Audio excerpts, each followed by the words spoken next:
All right, we should be good to go on YouTube and recording, Member Graham. So the floor is yours. Okay, so we welcome to this special meeting of the school committee. The official posting says, please be advised that on November 15th, 2023 at 2:30, there will be a student advisory council meeting of the Medford School Committee held at Medford High School in the superintendent's conference room for students, and then via remote participation on Zoom for everybody else. The Zoom link, if there are folks listening who want to join us, is mps.zoom.us/j/991748659092. We have an agenda that's been posted for the meeting. So the first item on the agenda is the roll call. Member Rousseau, can you call the roll? Yes, one moment. I have a construction crew in my house, so forgive me for background noise and the need to pop off every now and then. I'm not sure who's here because I am catching up late, but Member Graham. Here. Member Hayes. Here. Member Kretz. Absent, I believe. Member McLaughlin. Here. Member Stone. Absent, I believe. Member Rousseau is present. Mayor Longo. She'll be along shortly. Thank you. Okay, so 4 present, 3 absent. Oh, here comes the mayor. I'm gonna let her in. So you can mark her as present. Just give her a second for her audio to connect. Hi, Mayor, how are you? Hello, everybody. We just did the roll call and we've marked you present. And I was hoping that the next thing that we could do is have the students do some introductions on their end. So we can, just so you know, we can see you all, but it's very hard to see any of you in particular. So I don't know if the camera will move around with you all when you start talking, but if you all could introduce yourselves, that would be great.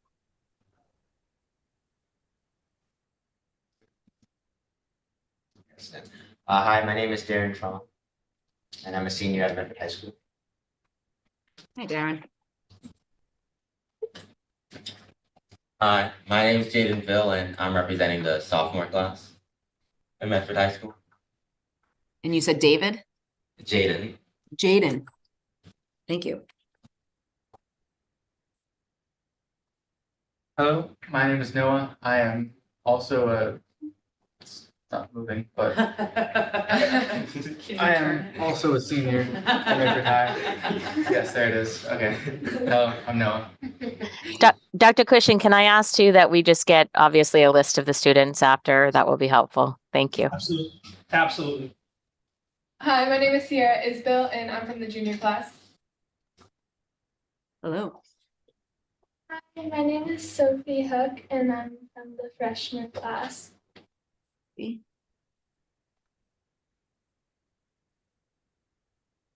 Thank you. Member Graham, feel free to. Others, just so you know, we have a few others that couldn't make the meeting today, but we'll let you know, obviously, who they are at the end of the meeting. So take it away, kids. And so the next item on the agenda, and sorry to usurp Madam Mayor or Member Graham. Go for it. Go for it. The next item on the agenda is really for students, for you to be able to share, for you to actually share why you're looking to do this work and partner with district and school leadership, as well as the governing body, which is the school committee, to really try to help to improve our district and outcomes for students, not just academically, but socially, and really across the board to improve Metro Public Schools. And while you represent the high school, you do have experience in our K-8 system as well. So this is the opportunity on the agenda for why you want to do this work.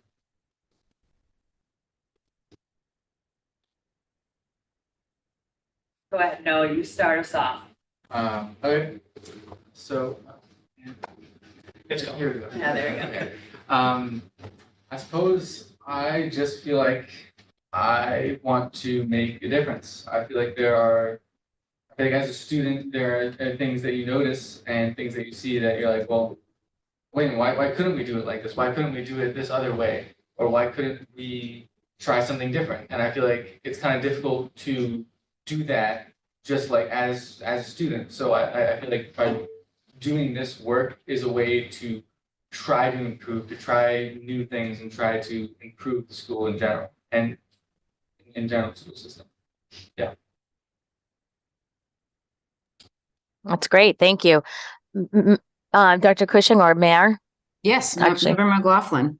Thank you. I don't know if it would make it a little bit more comfortable if maybe we could take turns doing this, right? Instead of just having the students have to do this, maybe we could each take a turn about our why. And then that might be a little bit more helpful and a little bit more relationship building, if that's okay. Yes. Would you like to start us off, Member I McLaughlin? was going to actually suggest you do. Oh, you want me Sure. to? No, Okay. Why we are having these meetings? And or want- yeah, and your wanna why hear for from the running. schools. Yeah, your why for running, your why what you want to improve the school, or we want to, whatever you want to say, just a little intro.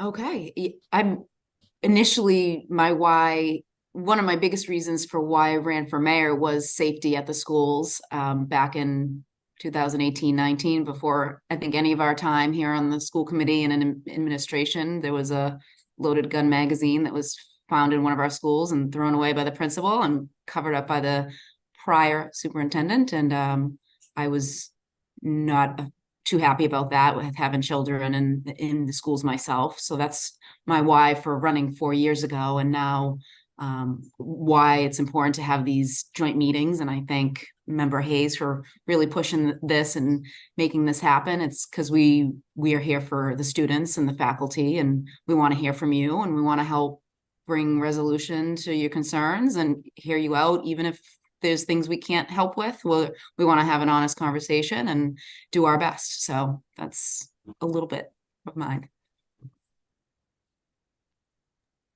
Shall we toss it back to the students?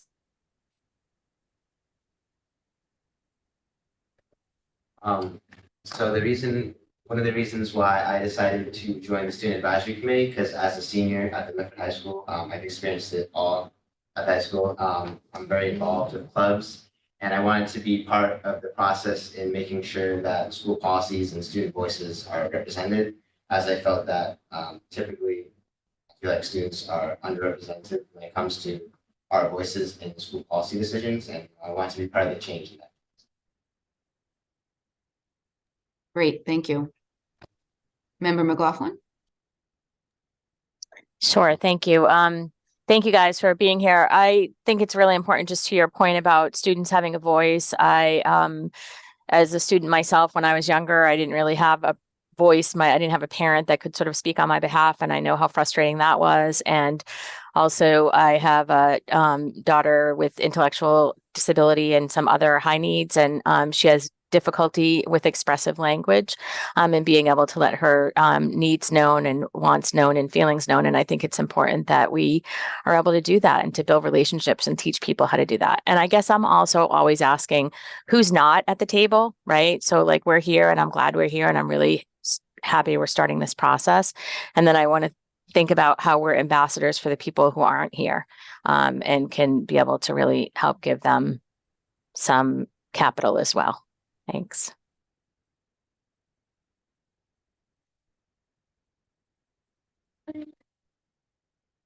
Okay. I just wanted to get involved in the high school community as I was entering a new school. And I hear lots of people talking about their opinions on some of the rules. And I just thought, it would be great if I could really help to make a change. Great, thank you. Member Graham? I'll be brief because I'm here to represent you all. That's why I ran for office, because the school committee is here to represent the students. So I want to listen, and I will turn it back over to you. I joined the Student Advisory Council committee because I wanted to see change. I think sometimes we all give our frustrations and can point out the issues in our school system, but we can't necessarily create solutions to fix them. Or we're just not part of those groups that can proactively deal with those problems. So I wanted to be a part of this committee and hopefully I can make some change. Wonderful. Member Hayes or Member Rousseau, do you want a minute? Sure, I'll Member go. Hayes. Hi, I'm Sharon Hayes. Unfortunately, this is the only chance I will get to meet with you because I won't be on school committee the next time you meet. But I'm really, really excited that so many of you wanted to do this, and I'm really glad we're getting this going. My reason for really trying to make sure this got started, and I know it had support from administration and all the school committee members really, but we talk so much about how everything we do is for the students, and we mean that. But what I think we've all realized along the way is that what we really need to hear is what you think you need, because we are older. We've been in high school, but times are different. So we do need to hear from you what's going on, what's going well, what's not going so well, what ideas you have for change. It's just so important to get your voices in. So thank you so much for doing this.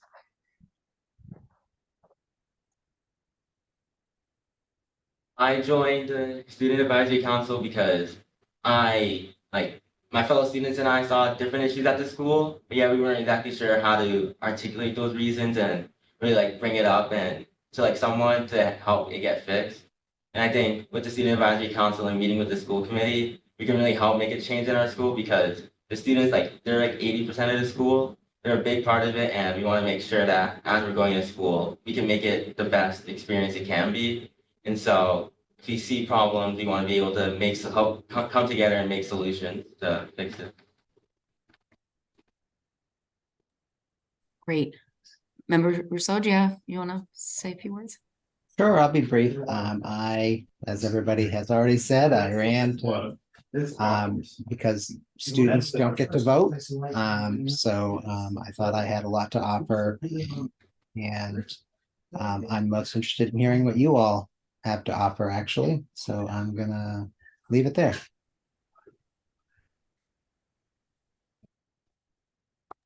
Thank you. Dr. Cushing, feel free to lead the way. I know you're there in person and can see who's raising their hands and things like that, so. Absolutely. Thank you, Madam Mayor. I really appreciate it. And so the students working with the school leadership have identified 3 really primary areas of concern that they would like to see us address. The first is the homework policy. The second are backpacks being carried around the school. And the third is community spirit and support for Medford High School.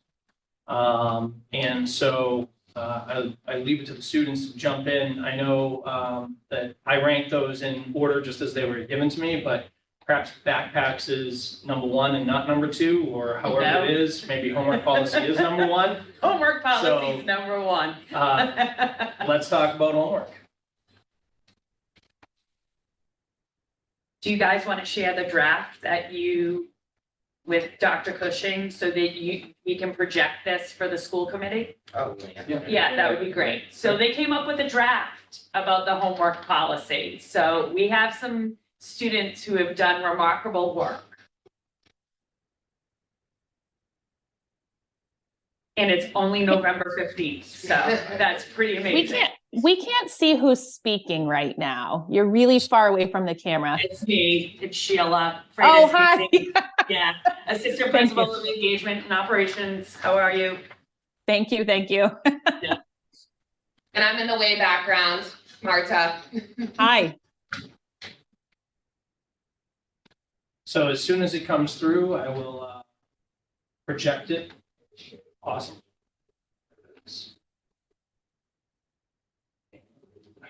Sorry, I got a few tabs open.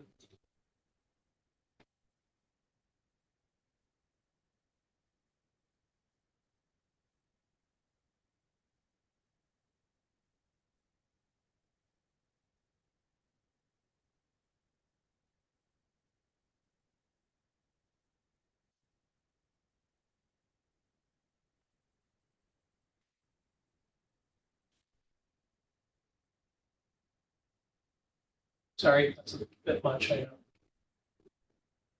Okay. All right, feel free to lead it.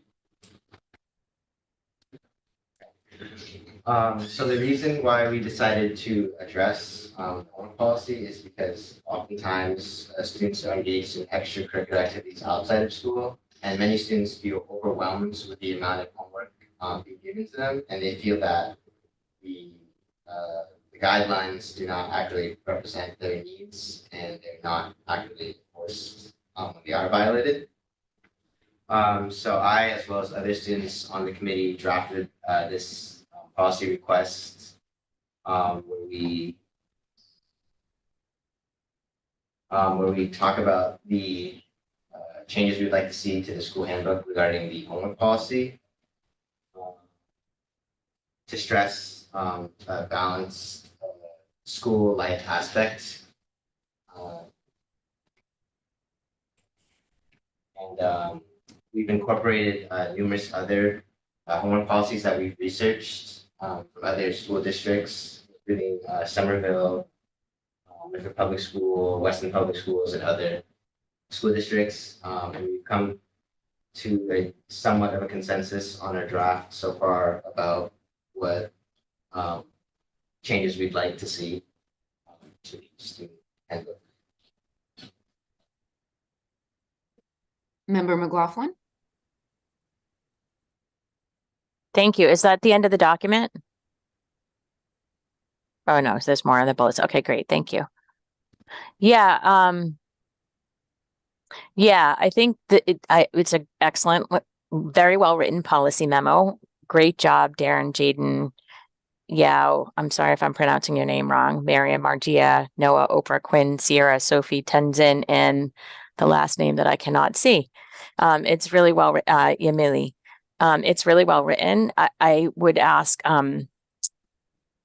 if you could elaborate or share with us a little bit more. I think what I know from my own now graduates experience for both of my students that have graduated was part of the issue was that the teachers don't understand which classes are giving which homework. And so collectively, the homework can exceed the 40 minutes or the half an hour or the 20 minutes that you're recommending for each. And so I think that has been part of the issue historically is that, there's not a collective sort of collaboration across the classroom. So if each classroom is giving, say you have 6 classes in each class and you're in all AP and each of them are giving, 30 to 40 minutes of homework a night, then, that's what 3 or 4 hours of homework. So I think that's what the collective piece maybe could be included in there because maybe people who don't necessarily have that experience don't understand that it's across all classes. That is the issue.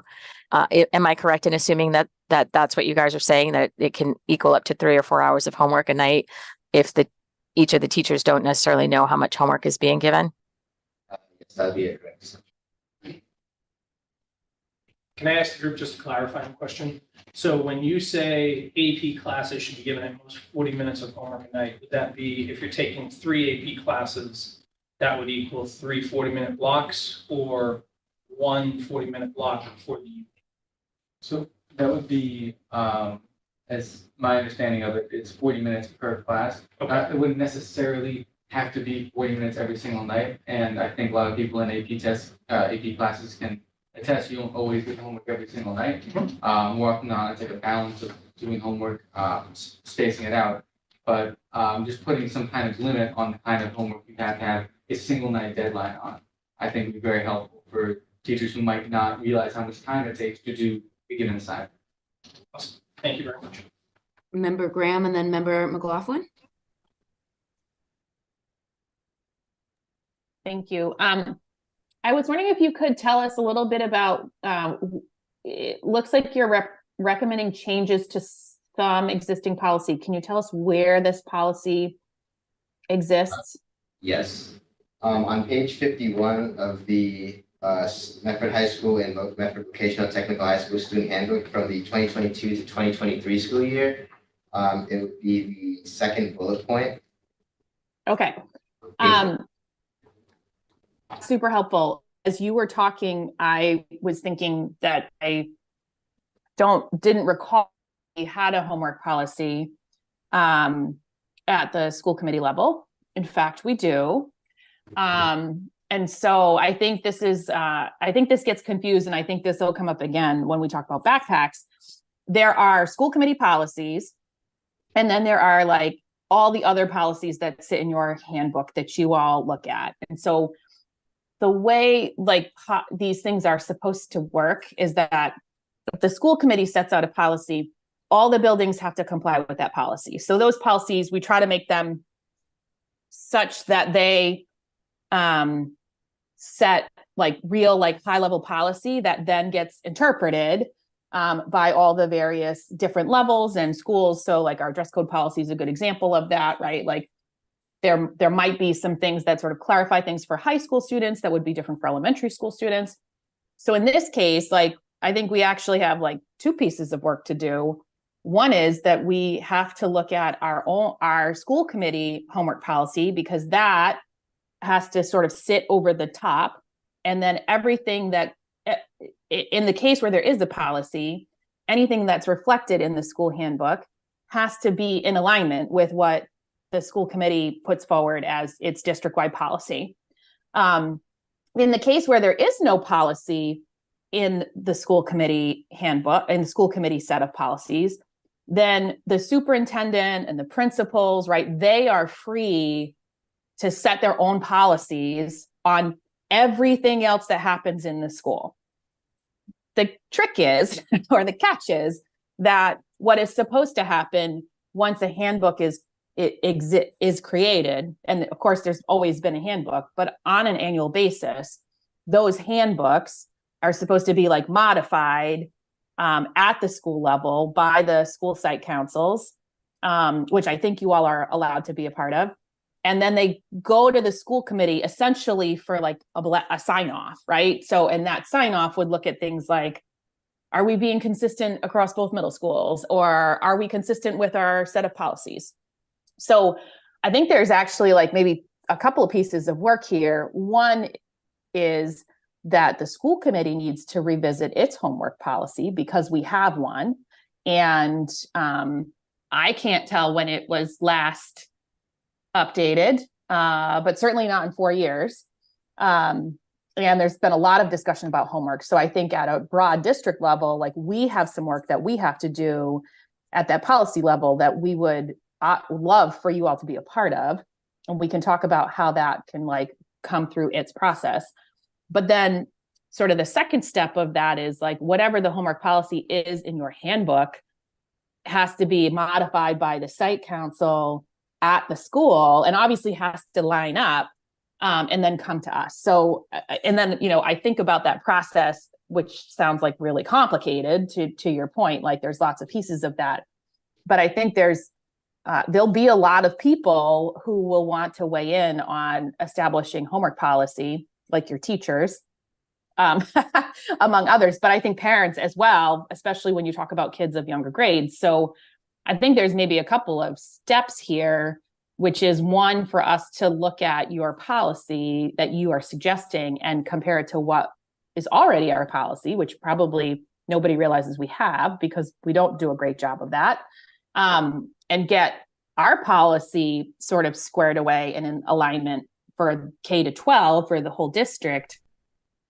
And then also there's probably some work that Ms. Cabral needs to do with her site council to sort of be more granular about like how to adhere to the spirit of that like overarching policy in a way that is specific to what happens at Medford High, which obviously you all have the most homework of all the grades.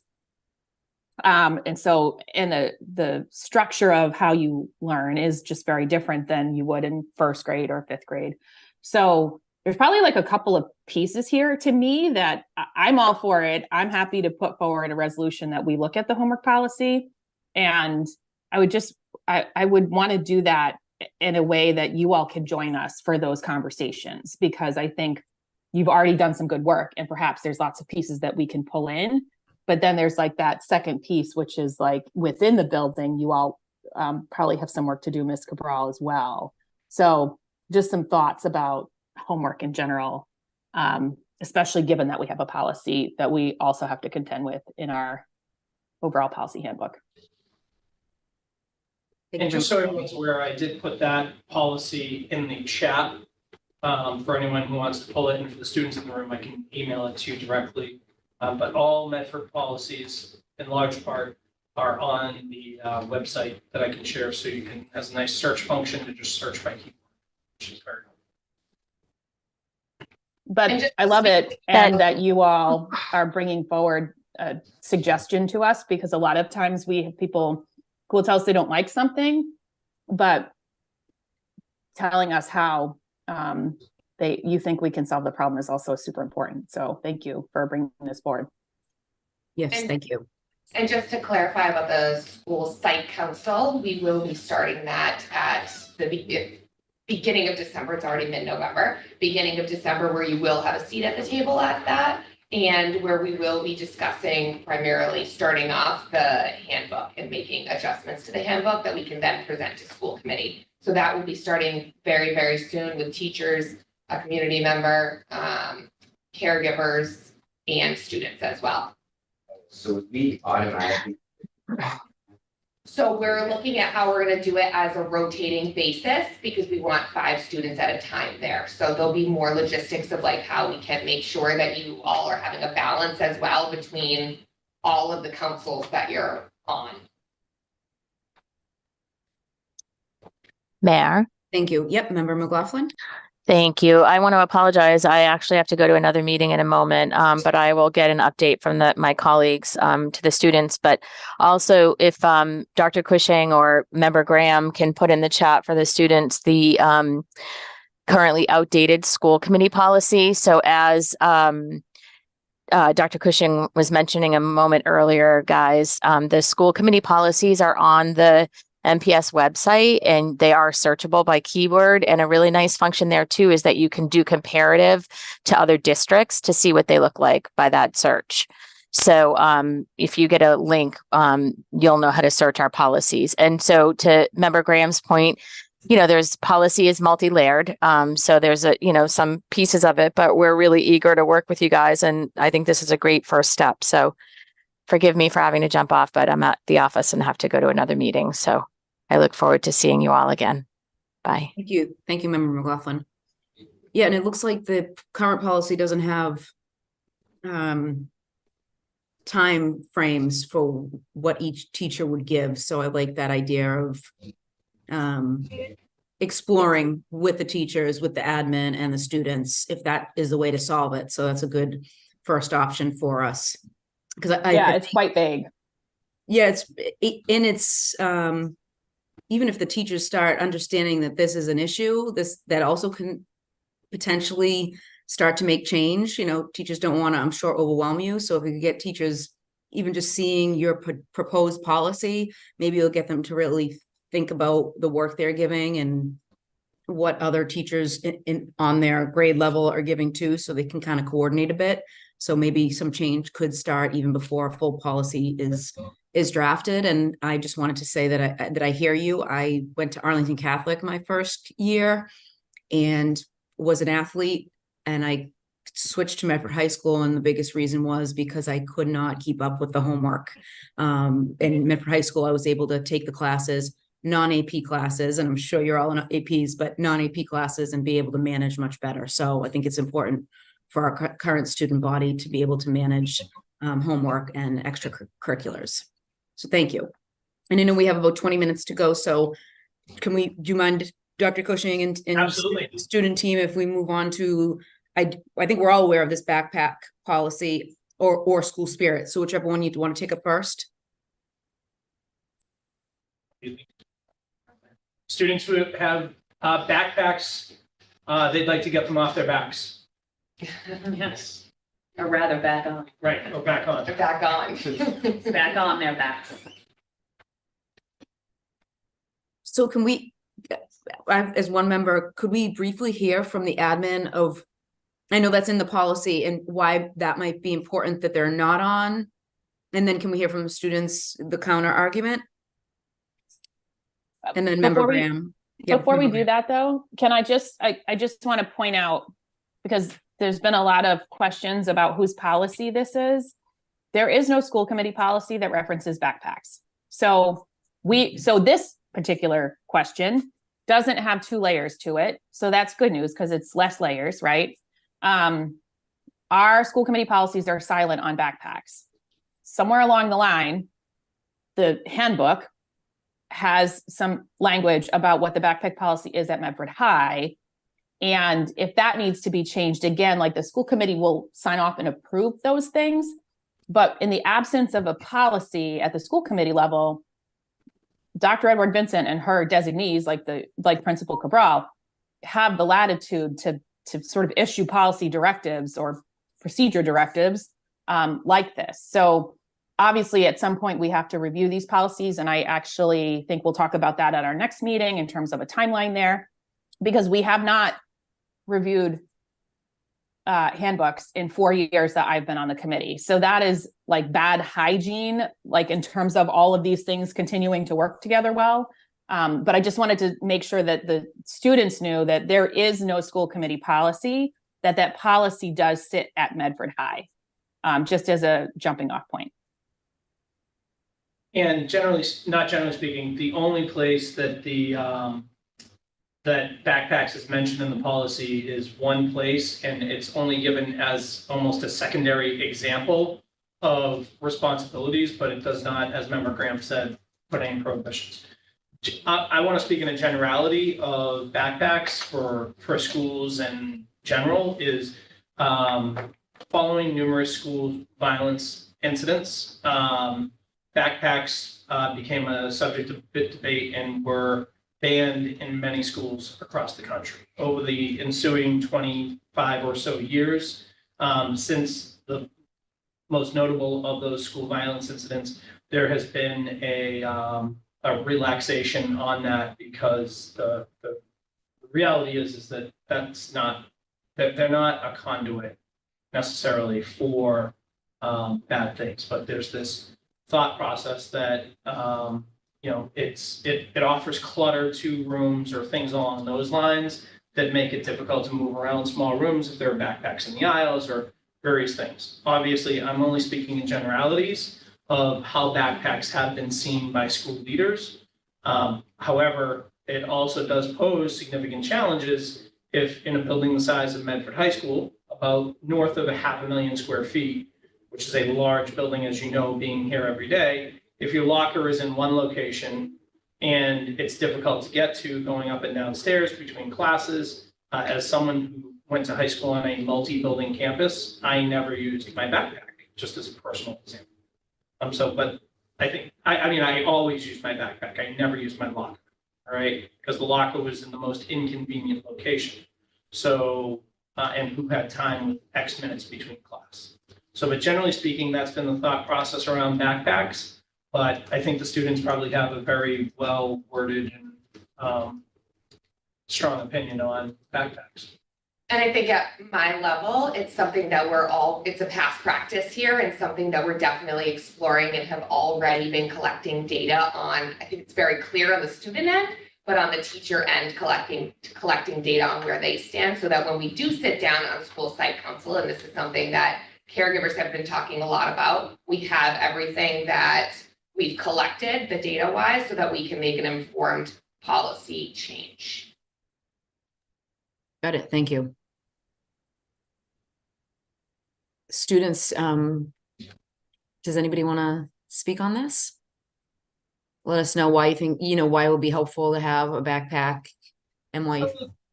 So I think one current problem with the backpack policy is that teachers interpret it very differently. So some enforce it very strongly, whereas even tote bags that are like not a certain inches are like immediately sent to their lockers or they're written up for it, whereas others will just let you have your backpack. So that kind of leniency with the rule is making it hard to enforce, and then making the pushback even stronger, because why do some people get to have backpacks and then I don't, and like that sort of thing. So the other thing too is in terms of like classes, workload, and paperwork and stuff like that, we have only really like 5 minutes between periods to get from one class it's three. Oh, sorry. We've got 3 minutes between periods, skip from class to class. And it's a big building.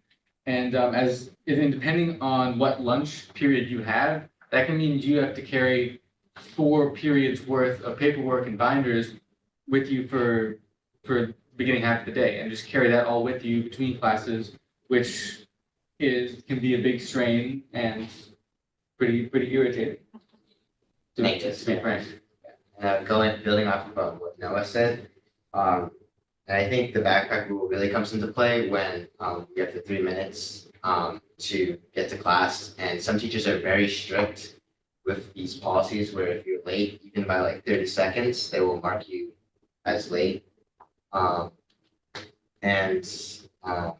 even though we somewhat get time during lunch to go to our lockers, I don't know if this is a school committee rule or a school policy rule, but technically after 10 minutes, we're not supposed to be allowed to go to our locker to get materials. And when we factor in long lunch lines and just like crowds in the hall, makes it really difficult to try and get to your locker without getting into like trouble by like faculty members. So it's just mine. Thank you. Anybody else? And then I'm gonna Member Graham, then Member Hayes. Member Graham. Thank you. I just wanted to say that I think that all of your questions about why this policy exists are completely rational, and I hope the school council will really take a look at some of those things. My daughter says she's late every day from one class to another because it's not possible, even without going to a locker, it's not even possible to get from point A to point B, unless you're like a star track runner and there's no one in your way, right? So the schedule is a problem, and for the size of the building. So the size of the building isn't going to change just yet, but we are actively working on our scheduling. And so hopefully we can be accounting for that as we're working with the scheduling folks who are there to help us figure out like how to make the schedule more workable between the vocational side of the house and the comprehensive side of the house. So I'm hoping that also can be taken into account, that we can't be marking students late if they can't physically get from point A to point B on time. But I think to the larger point of inconsistency, I would encourage you all to ask your principal how to let her and her team know about these inconsistencies, because when you're talking about 150 adults in the building, like, no, I don't think anyone's like got it out for anybody, but 150 humans will make 150 different decisions without like the right guidance about what to do when various things happen. So I think the questions for the site council are like, how do we promote consistency? How can the schedule help us? And then I think the third question for the site council for me is like, it's 2023. Do you need a binder? Like, do you need to be carrying a giant binder around? I don't know. Like, I've said no to binders my whole life and I'm still here. But instructionally speaking, and from a curriculum perspective, are there alternatives that like would alleviate this problem as well? Because just being like, even if you could carry a backpack and you had to carry 5 binders with you, like that doesn't even really seem like a solution to me. So I'm hopeful that you all will get a chance to weigh in on that with Principal Cabral, because I think there's a lot of things that are possible to fix this problem that have very little, honestly, to do with whether backpacks exist or not. So just think about what's possible, and I would encourage you to really push on that.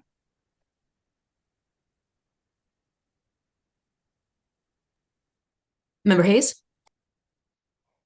Thank you. I just wanted to say, I think this issue with backpacks, I don't know if any of you have actually attended any school committee meetings, but this is a big topic that has come up a couple of times. And in fact, when we last year had a culture and climate review done by an outside consultant, that came up as an issue that he saw too, both the the physical needs of the students, being able to carry around your stuff, being able to get from point A to point B in time, get to lunch, all of that, but also the inconsistencies among teachers and how they handle the backpack. So all the things you brought up, he brought up too. So I just wanted to say, you know, you guys really are on topic with things that also the consultant saw as being issues. And, you know, I think we do need to look at as a school committee as whether there are any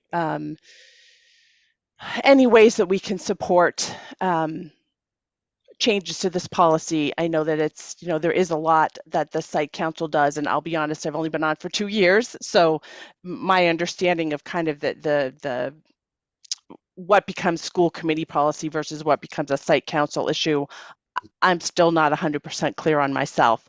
But again, in terms of this group of people, of students coming together, I think it's incredibly helpful for us to hear directly from you what the issues are with the backpack policy, how it affects you and your being able to navigate around the school, being able to get places on time, the differences in how teachers handle both the backpack issue and the issue of if you're a little bit late because of that. So I think this is really valuable to hear. And I think, you know, again, maybe it's a site council issue. Maybe we as school committee also need to talk about, is there some space for us to also support policy-wise in terms of student wellness, student mental health, whatever, to be able to alleviate that stress, because that sounds like it's a pretty significant stressor on a lot of kids. So thank you for. And I think at my level, I feel pretty confident that once it goes to school site council with the many opinions that there are already out there, as well as what we've already collected, that we'll be able to have the support to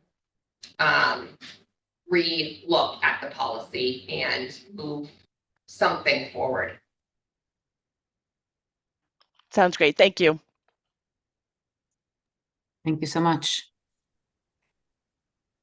And I know that we are coming close to the end of our time today, and we still have a little bit more to get to, but I think one of the biggest things with backpacks and homework are school policies are set. They're not meant to be forever, or school rules are set. They're not necessarily meant to be forever, but in a lot of places, they've been accepted to be that way.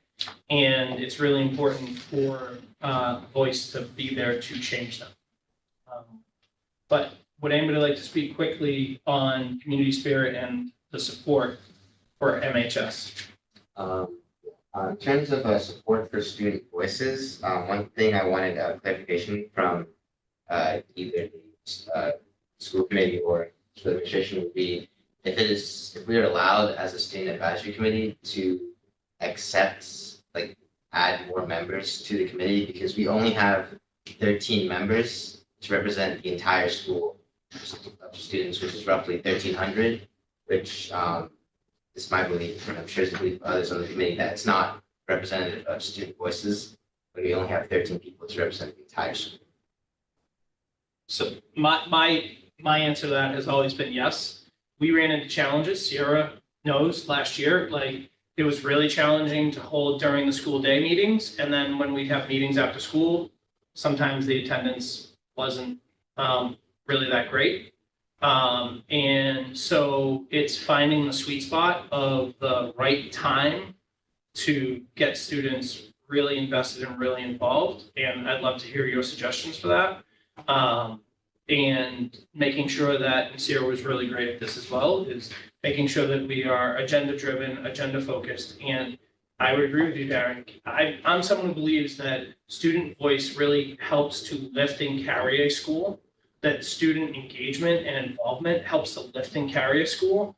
And the reality is that you students are the ones who are going to be the real force of change, not just for Medford High School or for any school, all right? And so I would say absolutely, the more the merrier, but yes. Now, part of this is driven by laws of the Commonwealth, and so there are 5 specific, there is a law that says 5. I have always interpreted that as a minimum, so I've loosely interpreted the law, but but there's also could be seen a strict interpretation of law that 5 is 5, but I've always seen it as a loose interpretation. I apologize, Madam Mayor, for going on. You're good, Member Hayes, and then we'll talk about community spirit for the next 5 minutes before we close out. Member Hayes. Yes, thank you. So, yeah, I think in really trying to get this going, we did look carefully at the law and at the policy, which is really, the policy is directly from the law.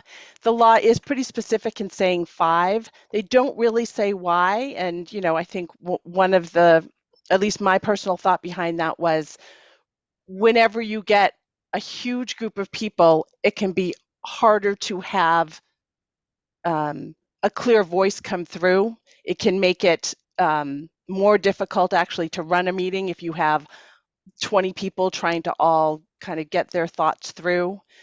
So my sense was that this was an attempt to make sure that we really hear student voices, that by having a smaller number, there really is more time for direct back and forth for the members who are the 5 members involved. And also similar just to every level of our government, you're representing. It's true that, you know, the more people, maybe you feel it could be more representative. And I guess we could say that for probably we could say that for school committee, city council. At some point, you know, and we can talk about this and adjust it if the people feel really strongly about it. But at some point, that is the point. You guys are the representatives. And then the question becomes, how do you get out and get the voices of the other students so that you can gather all that information and the 5 of you bring it back to us?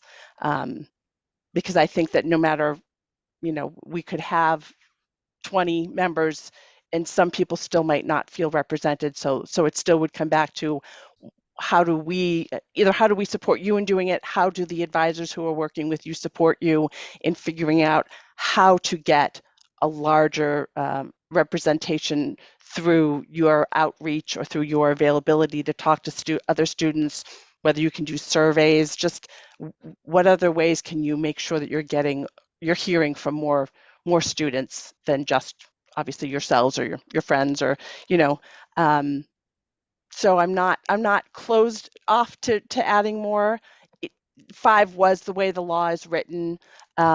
And again, like I said, I think we need to think about where do we fall, where it gets to just be too many people in a room and not enough ability to really to talk directly.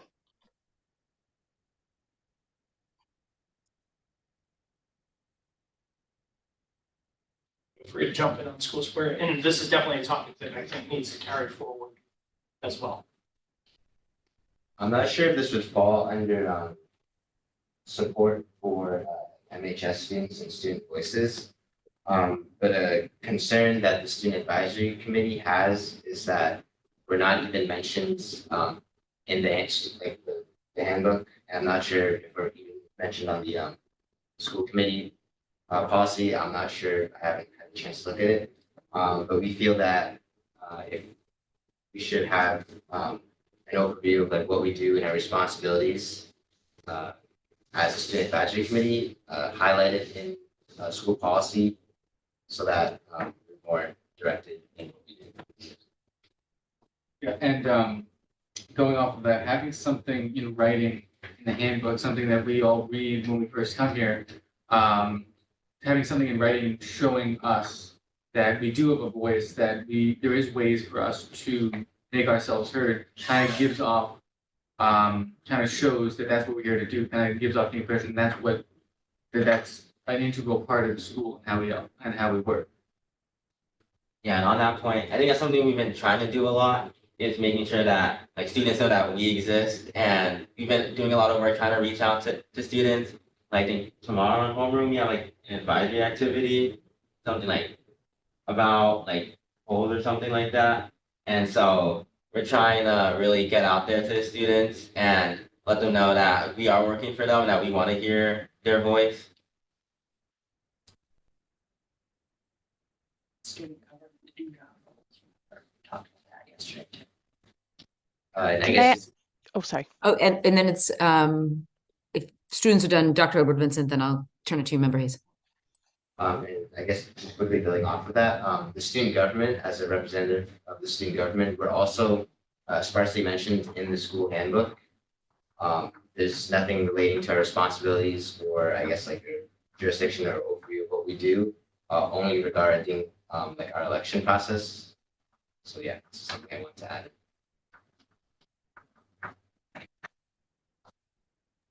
Thank you, Dr. Edward Vincent. Yes, thank you, Mayor. And thank you, students. I just wanted to say that I was just really pleased listening today, hearing your 3 major topics of homework policy, backpacks, and I'm excited about the School Spirit Week that's going to kick off next week. I am interested to hear what you're going to just say about what else you would like to see at the high school. But I'm just looking forward to having more sessions so that we're really taking your feedback to make the high school become the best high school in the state. And I also want to thank your assistant principal, Sheila Freitas Haley, and your principal, Miss Marta Cabral, for their leadership working with you, and Dr. Cushing from my senior team working with you as well. So just thank you for bringing your authenticity. And I do look forward to reading your homework policy document more carefully, because I know I wasn't able to read everything online, but thank you for taking the time to actually produce a beautifully written document to explain your rationale. So I just wanted to comment and say thank you, and I'm really pleased with what you've done thus far. Thank you. Member Hayes. Thank you. I just quickly to give a little background too. So you guys have had a student advisory council. I'd have to look, I don't personally know how that's designated in the handbook. This piece of it, meeting with school committee, is brand new. You guys are this is the first time this has ever happened. This was a law that was, I don't quite know, maybe 3 or 4 years ago put into place. And from my research that I've done, we may be one of only a handful of districts who's really trying to figure out a good way to do this, to make sure that we have these every other month meetings at a minimum. That's how the law's written, that it has to be at least every other month. So I think part of your role as being the first group too is to help us understand, help us figure out how to do this. The law doesn't give us any details of how to make this happen. It just says, do this. It says, you need to have a student advisory committee. You need to meet every other month. They need to meet directly with the school committee so they have direct access to the decision makers, so to speak, and are part of the decision-making process. So I think part of what you can really have an active role in this year is helping the school committee figure out how to make this work. And if there needs to be more students, you can help figure out how to make that happen, how it gets written into the student handbook, how the 2 pieces of the student advisory council, which may end up being larger than the smaller group of the student advisory committee, which then you get into some semantics there and it can get a little confusing. But I think you guys can really be crucial in helping shape this and for future years too. So again, thank you for doing this, and think about that as when we go away from today, is start thinking about what you think would work really well and how to help shape this whole idea of student involvement in decision making. Wonderful. I'll say ditto to Dr. Edward Vincent and Member Hayes. Thank you for being here today, and we'll definitely continue the conversation.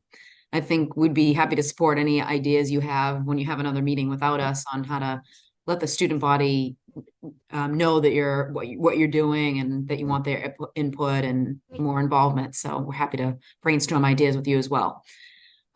With that, I have a 3:30. I'm sure you all have other things to do, but we really appreciate your time. Great agenda, and we look forward to the next conversation, which I believe the schedule's been set. The next one's in January, correct? Yep.